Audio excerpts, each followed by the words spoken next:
ভূত আসছে। আজ অনেক দিন পর কামরাঙা মাখা খেলাম। আর কামরাঙা মাখাটা কেমন হলো খেতে অবশ্যই ভিডিওটা পুরোটা দেখো। তো দেখো আমি এখানে স্টারের মতন কামরাঙাগুলো কেটে নিয়ে এসেছি। তারপরে এখানে লঙ্কা আর ধনেপাতা গুলাচ্ছি।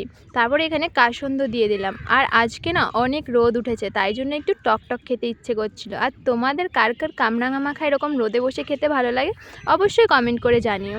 আর এখানে আমি মেখে একটুখানি দেখছিলাম যে লবণে ঠবণে সব কিছুতে ঠিক আছে কি না। তো এখানে এই ধর পাশ থেকে আবার ও এসে বলছে ও সেই লাগছে, মানে ও খেয়েছিল। আর আমি একা না, এখানে দেখো কতগুলো হাত দেখতে পাচ্ছ।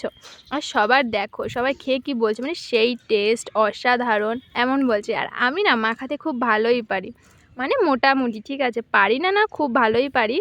আর নিজের প্রশংসা নিজেই করছি। যাই হোক, আর আজকে অনেক দিন পর মাখা খেলাম তো তাই জন্য বেশ ভালোই লাগছিল।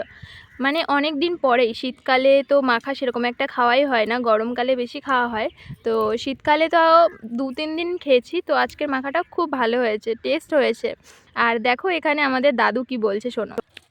বল মাখাটা কেমন হয়েছে?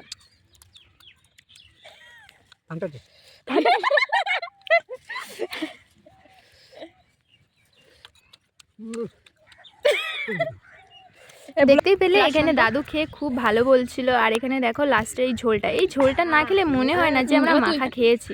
তো এই ঝোলটা নিয়ে আমাদের লাস্টে কাড়াকাড়ি হয়, কাড়াবড়ি হয়। এ বলছে আগে খাবে, ও বলছে আগে খাবে। তারপরে দেখো এরা বলছে অমায়িক, অসাধারণ, মানে সুন্দর, সবাই বলছিল। যাই হোক, তারপরে এখানে আমি খাচ্ছি। আর তোমরা লোভ না দিয়ে তাড়াতাড়ি ভিডিওটা লাইক, কমেন্ট, শেয়ার, সাবস্ক্রাইব করে দাও। বাই বাই, নেক্সট ভিডিওতে দেখা হচ্ছে। কেমন লাগলো কমেন্ট করে জানাও।